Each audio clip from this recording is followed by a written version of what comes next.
Welcome to the Better Than Bitter Divorce Podcast, where we flip the script on divorce and show you how to have a more amicable divorce resolution. I'm your host, Tania Leichliter, a divorce coach, a certified life coach, and the mastermind behind the Better Than Bitter 5-step game plan course, where I help individuals build a pathway towards a more amicable divorce resolution. Each week, I'll bring you uplifting stories from people who've successfully experienced amicable separations, proving that divorce doesn't have to be a battleground. Whether you're overwhelmed with grief, struggling with custody and co-parenting, or just dealing with a high conflict individual, this podcast is here to guide you towards reclaiming your life and being what I know is possible, better than bitter.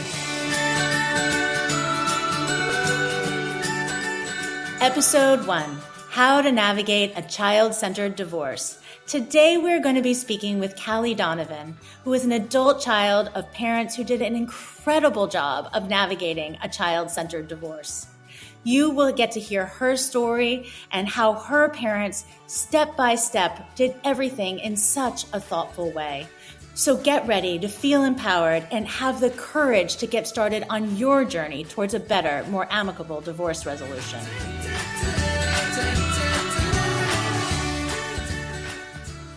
Welcome, Callie. Thank you. I'm so excited to be here. So our goal for today is really to show our listeners an example of what is possible when two individuals who are getting divorced really do have a child-centered divorce. So how old were you when your parents decided to get divorced? Can you tell us a little bit more about that initial feeling when they told you the news? So I was in 6th grade. I believe that makes me 11. I am the oldest of 3 kids.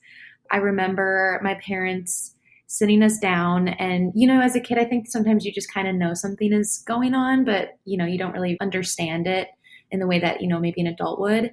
So I kind of knew something was going on and they sat us down. And I remember they were both really emotional and they said, we're separating and we love you guys and this has nothing to do with you. You didn't do anything wrong, but we're going to start living apart. I do remember kind of feeling a little bit confused because it seemed like they were still like together almost. Like it seemed like the way that they were telling it wasn't what I would have envisioned it to be like. I expected them to be more angry at each other. But, now that I'm older and I've talked to them, I know that they decided right away to divorce together and to have these conversations with us as kids together. And they had decided immediately when they decided to separate to do a child-centered divorce and spoke with counselors about what that would look like before they moved forward with anything legally. So when your parents told you that they were separating, was it like your mom or your dad left that day and went to live in another place? So my parents did nesting for the first year. My dad would stay at a friend's and my mom would stay at, I think, a friend's or my grandparents and kind of would switch it up a little bit. So the kids stayed in the house the whole time the first year, and then they would take turns staying in the house. I think it was a week by week basis. And then custody changed once they were legally divorced, and my mom kept the house and my dad got a new place.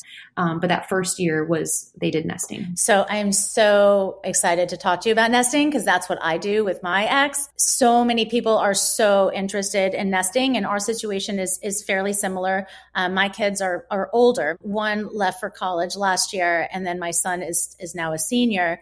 But for the first year of our divorce, my kids were both in the house at the same time.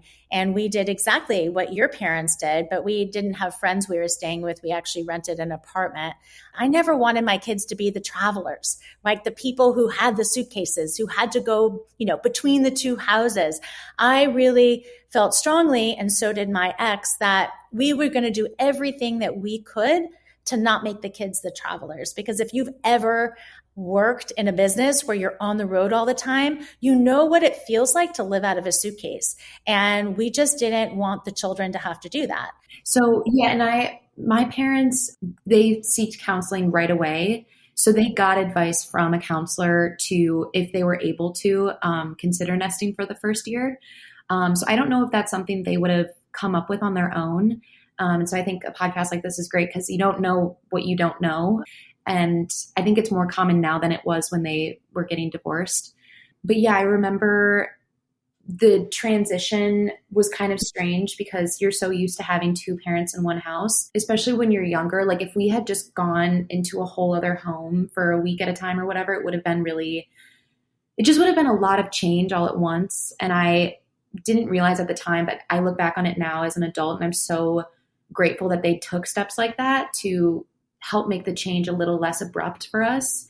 Because, the thing I always say is like, you don't get to pick that your parents get divorced, and you have friends whose parents are still together and you wish sometimes, it would just be maybe a little bit simpler. But when they decided to do that, I think they were really thoughtful about what the divorce was going to feel like for us. And, there's not a lot of choice for kids. If your parents are getting divorced and you have to go between houses, like that's just what you have to do. So I remember it being a little bit confusing, but also I think now as an adult, I realized like that was really important for us as we were processing and understanding what a divorced family was going to look like for us. I liked what you just said, what a divorced family was going to look like for us. What I hear over and over from the people that I coach is that, like, what are we supposed to be doing? Like, what is this supposed to look like?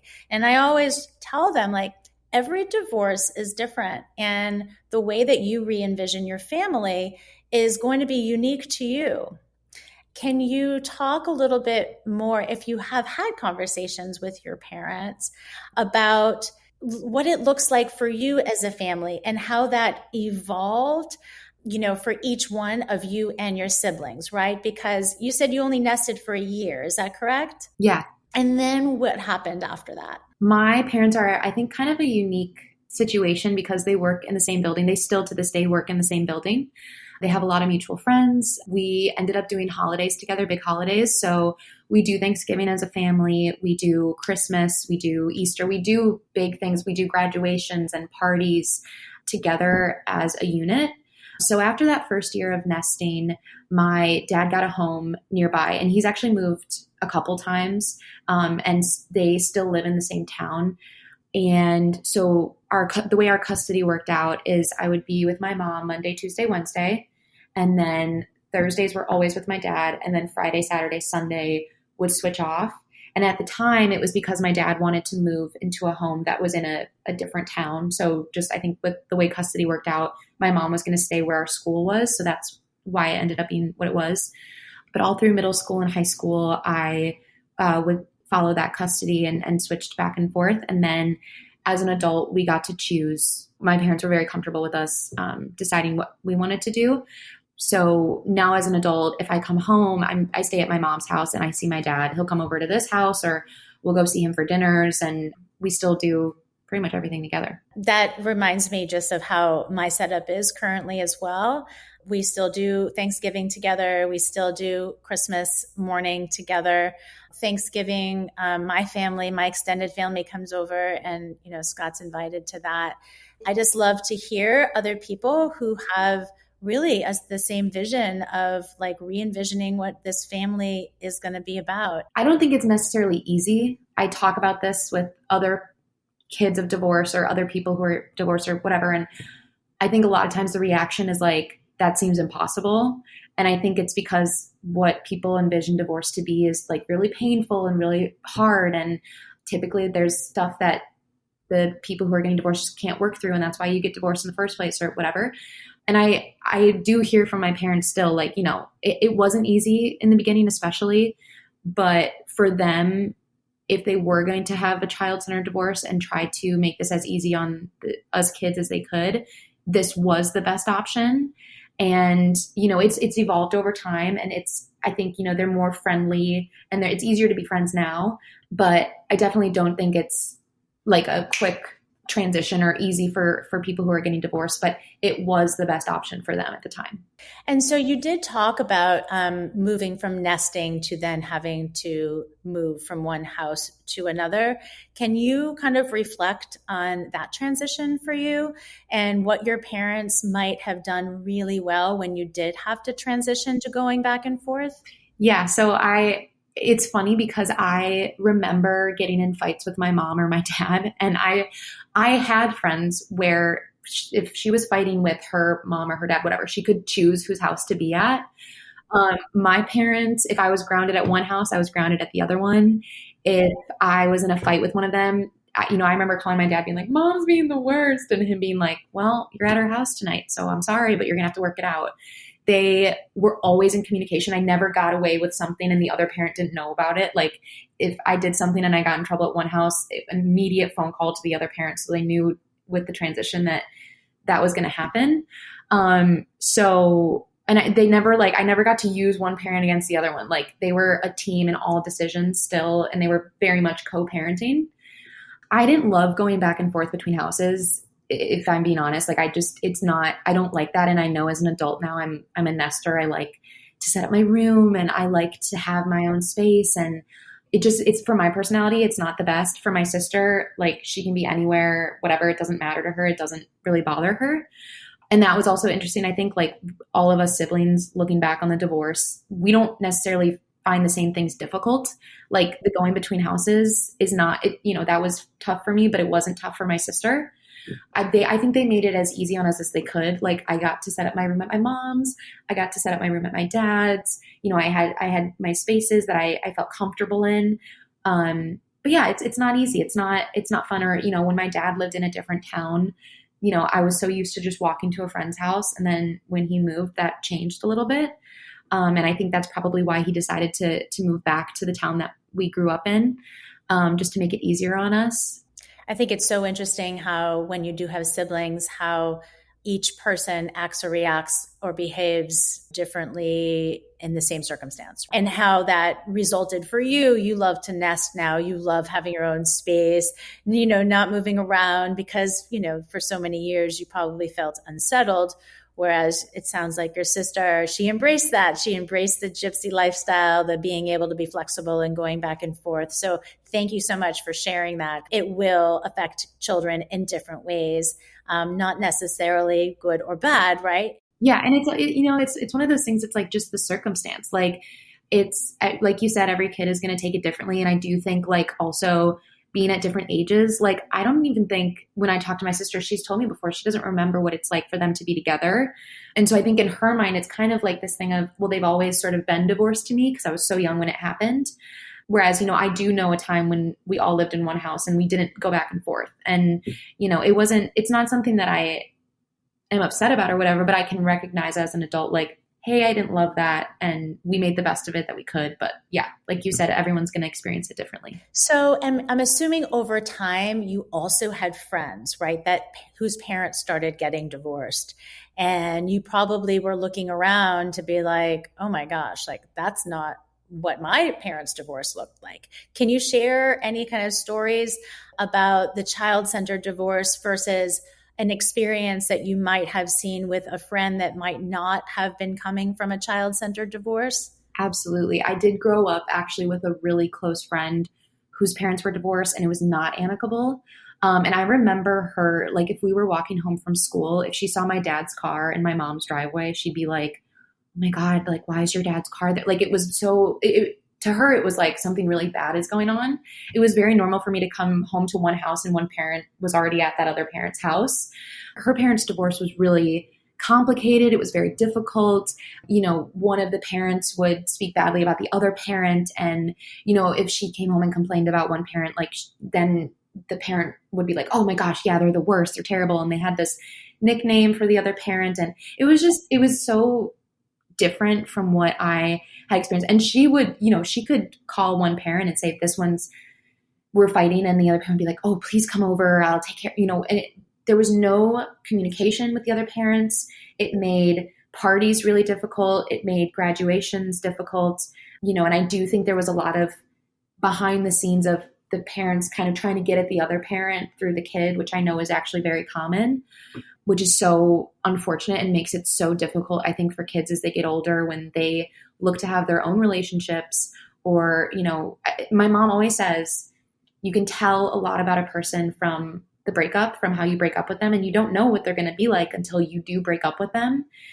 And I've learned a lot from my parents relationship and also their divorce about how my own relationships are going to look in my life and how my own breakups are going to look like, and how I want to choose to communicate with people. And I feel badly for the friends that I had whose parents had a very unamicable divorce, because I know I see that impact. And it's tough. It's the kids, again, they don't get to choose if their parents are going to be divorced. And you hope that, your parents are going to be a good example for you.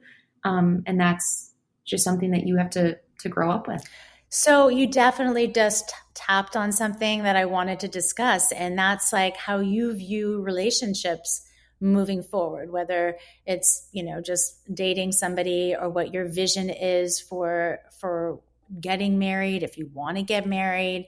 So can you talk a little bit about that? Because you tapped on it, because you said you definitely have a vision in your mind around relationships and how you view them. For me, the most important thing I've learned is that I'm not necessarily afraid of divorce. Would it be great if I met someone in the next couple of years and I got married and we were together forever? Obviously, that'd be awesome. But I don't necessarily think of it as being something that's so terrible. And I have friends now who are getting married who I know when they talk about divorce, it's sort of a thing of like a failure, like a personal failure. Like you have done something in your relationship and you've done it wrong and you failed. And I don't really see it that way. I don't necessarily think that people have to be with one person forever, and that if you do choose to get divorced, that you've done something badly. I also think it's possible to get divorced and you don't ruin your kids. Like, I think a lot of parents probably feel like they should stay together because it's best for the kids. But I know a lot of kids who are now adults who are like, I wish my parents got divorced, or I wish, they weren't together anymore. It would be so much easier. They fight all the time. And it's always interesting to me when I hear people say that they wish their parents would get divorced. But yeah, I don't see it as something that's so negative. And I think, we all have baggage from, seeing other people's relationships, or we all think in our minds like, well, I'm definitely not going to do this. I just think we're all doing our best and we all want to connect with the person. And if things don't go the way you hoped, there's hope for another person. My mom is remarried, and my stepdad and my dad are very friendly. They sit together at holidays and giggle and like laugh, and my parents have given each other dating advice. So I know they're such a strange, like they're an extreme example of an amicable divorce, but I know from them that divorce is not the worst thing that can happen to you, and that there is hope for other relationships. Both of my parents are in very strong, happy relationships now. And it's not something I fear or think is the worst thing that could happen. I think that's why I felt like we were soul sisters. I mean, I think you're young enough to almost be my daughter, not quite, but close. And I just feel that I went through exactly what you went through. I have parents that got divorced and were so amicable. My mom would go out and spend time with my stepmom and helped her design her house, because my mom was an architect. And my dad's actually been married a couple of times, but I have stayed super close to his second wife. And she has really taken on a grandmother role in my children's life. And so when I went out to visit Colorado with my kids, we would always have a dinner, and it was my stepmom and her new husband and my dad and his new wife. And we would have these amazing dinners. And every single time I come there, like, my stepmom is hoping that all of us can get together. And they've created a beautiful life. So not only did my mother have a relationship with my stepmom, but my stepmom now has a relationship with my father's new wife. And we are one big happy family. Actually, unfortunately, my mother's sister is on hospice, and my dad and his wife are flying out here on Friday so they can come to the hospital to be by her bedside. So I'm with you. I mean, this can be possible, and it's a beautiful thing when you can throw away the why of why you're getting divorced and just focus on the future and your children, and making sure that everybody feels love, and there's love all around, right? It just doesn't feel good to have hate in your life, especially when you're getting divorced and there's struggles in your marriage. To be able to look forward and feel how much better it would feel if everyone just got along, because who wants to hold on to that angst, right? Yeah, and I love that I get to experience my favorite holidays with everybody I love. I get to look around the room and everyone that I would want to be in the room is there. And I love that, my graduations, I didn't stress about them being in the same room or sitting next to each other. And, I'll get married and, my parents will be at that wedding and they'll sit together and I won't stress about, are they having a good time? Is this weird? Is it whatever? And I think, everybody's divorce is going to look different. And if showing up at the other person's house and having drinks doesn't sound good if you're getting divorced, like don't do that. I'm not saying that you should be best friends or whatever, but I do think that as a child of an amicable divorce, I know my parents put us kids first. And not only did it help us as kids, but I know for them to let go of any of that negativity has been so helpful for them. And it's not that they didn't fight afterwards. Like, did they always agree with parenting decisions? No, but they came to compromises and they came to a decision just as parents who are still together would, and made decisions knowing that both people were putting us kids first. And I liked what you just said. You said, just like a married couple would who's parenting their children. So yeah, I mean, you're not always going to be on the same page when you're parenting children when you are married. So having the expectation that when you get divorced, that you're always going to be on the same page, well, that's not going to happen. It's how you communicate through those tough times. Yeah, that's definitely, I think even to this day, my parents do not badmouth each other. I know they've been annoyed with each other. I know that they haven't always agreed on things. They always made it very clear to us that they were not going to badmouth the other one. And I remember, like, as a kid being like, oh my God, I know you guys are irritated with each other. Just say that. Like, just be, but they were very good about always speaking kindly of the other person. And that has been something I carry with me even to this day. Like, I appreciate that more than I can even say. Can you just, in closing, talk about why you're passionate about amicable divorces? Can you give a message out to so many parents from the perspective of a child as to what you believe is the secret sauce to being able to make this happen and why you're passionate about it? I think for me, when I talk to my parents now about those first few weeks or months or, the first year of realizing that they weren't going to be together anymore, what those conversations looked like, I am so grateful that, like, through all of that, because that can't be easy, and I think, parents don't always explain just how difficult it is to kids, but I know that couldn't have been easy.